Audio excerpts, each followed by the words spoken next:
Assalamu alaikum wa rahmatullahi ta'ala wa barakatuh. Paix à vous tous et à vous toutes. Bienvenue sur ma chaîne Retour à l'Islam TV.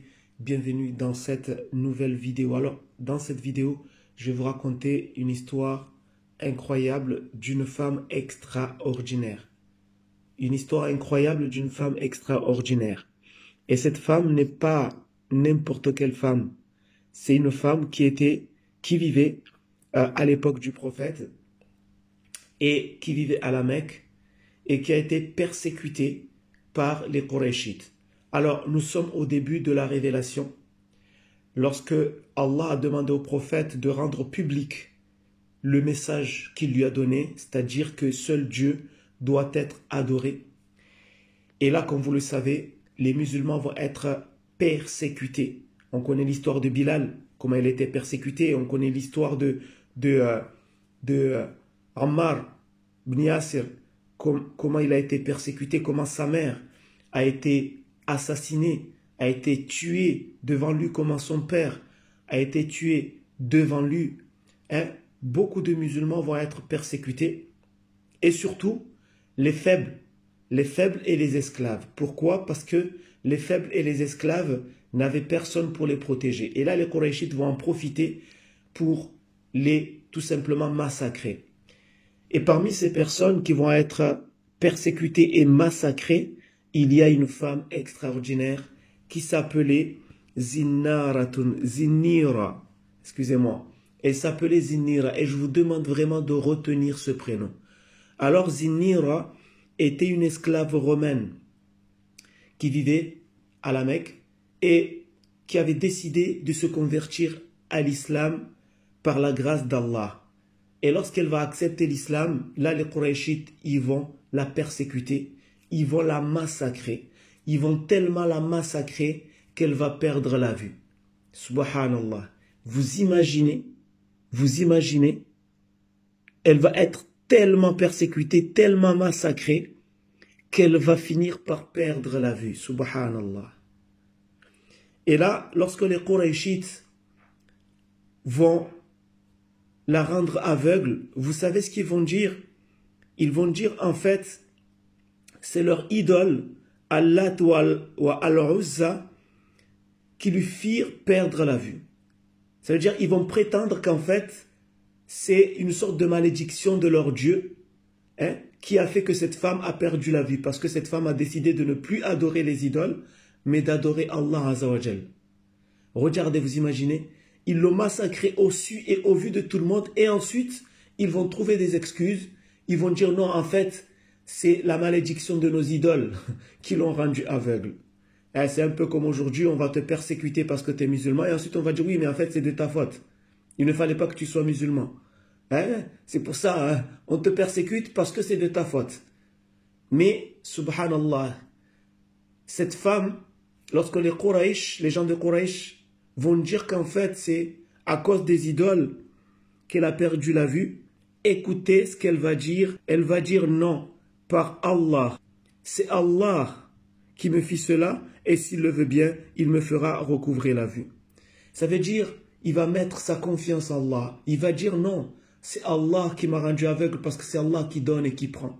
C'est Allah qui donne la vue et qui rend celui qu'il décide aveugle. Et là, il va mettre sa confiance en Allah. C'est ce qu'on appelle al-tawakkul. Pour ceux qui veulent savoir c'est quoi al-tawakkul. D'accord? Cette femme, lorsqu'elle est devenue aveugle, elle n'a pas abandonné sa religion. Elle n'a pas dit, c'est quoi cette religion? À cause de cette religion, je suis persécutée.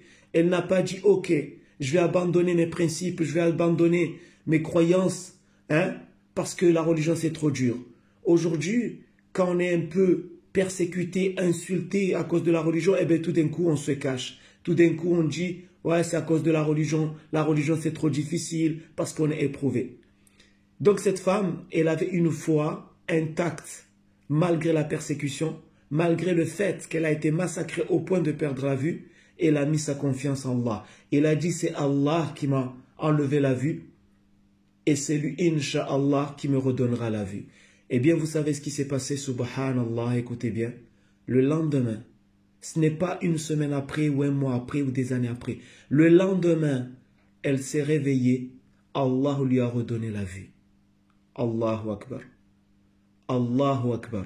Le lendemain même, elle s'est réveillée, Allah lui a redonné la vue. Et là, à ce moment-là, lorsque les gens de Quraysh ont vu qu'elle a retrouvé la vue, vous savez ce qu'ils ont dit? Ils ont dit, c'est la magie de Muhammad sallallahu alayhi wa sallam. Soi-disant, c'est la magie du prophète Muhammad qui a redonné la vue à cette femme. Mais en réalité, c'est Allah. C'est Allah qui fait ce qu'il veut. Pourquoi je vous raconte ça? Je vous raconte ça pour que vous compreniez une chose. Wallah, wallah, c'est Allah qui fait toutes choses. C'est Allah qui donne et qui reprend. Donc, n'abandonnez pas vos principes et votre religion parce que vous êtes éprouvés. Allah va nous éprouver. Il va nous éprouver. Des gens vont nous insulter, des gens vont nous frapper, des gens vont nous persécuter. Mais peu importe ce qui va se passer. Si on a réellement confiance en Allah, Allah peut changer notre situation. Parce qu'Allah a promis de nous éprouver. Mais en réalité, dans les épreuves, il y a pas mal de sagesse. Et parmi ces sagesses, c'est que lorsque tu sors d'une épreuve, Allah augmente ta foi. Lorsque Allah fait en sorte que quelque chose t'arrive, que ce soit des gens qui viennent te persécuter parce que tu es croyant, que ce soit une maladie, si tu mets ta confiance en Allah et que tu comprends qu'en réalité c'est Allah qui t'éprouve, eh bien, lorsqu'Allah va te sortir de cette épreuve, ta foi va augmenter. Allah Akbar. Tu vas te rapprocher de lui. Parce que c'est à travers les épreuves qu'Allah va augmenter la foi des croyants. Et c'est pour cela que les compagnons du prophète sallallahu alayhi wa sallam, que tous ceux qui ont vécu à son époque, qui l'ont suivi, eh bien, Allah leur a donné une foi incroyable, incomparable. Pourquoi? Parce que Allah les a éprouvés. C'est à travers les épreuves qu'Allah leur a donné la foi. Il n'y a rien de gratuit dans ce monde. Si tu veux la foi, tu dois aller la chercher. Et parfois, par sagesse, Allah te la donne à travers les épreuves. Et il y a une autre sagesse aussi, c'est qu'à travers les épreuves, c'est là où on voit les vrais croyants des hypocrites. Quand tu es éprouvé pour Allah, là on verra qui sont les vrais croyants et qui sont les hypocrites. Les vrais croyants, eh bien, leur foi augmente. Ils font encore confiance en Allah. Ils s'accrochent à Allah. Ils n'abandonnent jamais leurs principes, ni leur foi. Ils n'abandonnent rien. Alors que les hypocrites, ils vont se trouver des excuses. Ils vont abandonner leurs principes. C'est ce qu'on voit aujourd'hui, subhanallah. Aujourd'hui, les musulmans en France sont éprouvés. Eh bien, il y a des gens qui se disent musulmans, qui vont abandonner leurs principes parce qu'ils vont dire, ouais, la religion c'est trop difficile. Ouais, c'est vrai, nous sommes au 21e siècle. Il vaut mieux mettre la religion de côté. Ma religion, je vais la cacher, je ne sais pas quoi. Mais ça, c'est une faiblesse au niveau de la foi. Le vrai croyant, quand il est éprouvé, quand il est attaqué parce qu'il est musulman, il dit Alhamdulillah.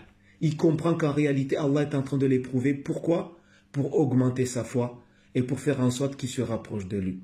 Sur ce, qu'Allah nous guide et vous guide, qu'Allah augmente notre foi et qu'il fasse de nous de véritables croyants. Comme cette femme Zinnira, qui est restée croyante malgré les épreuves et Allah lui est venu en aide.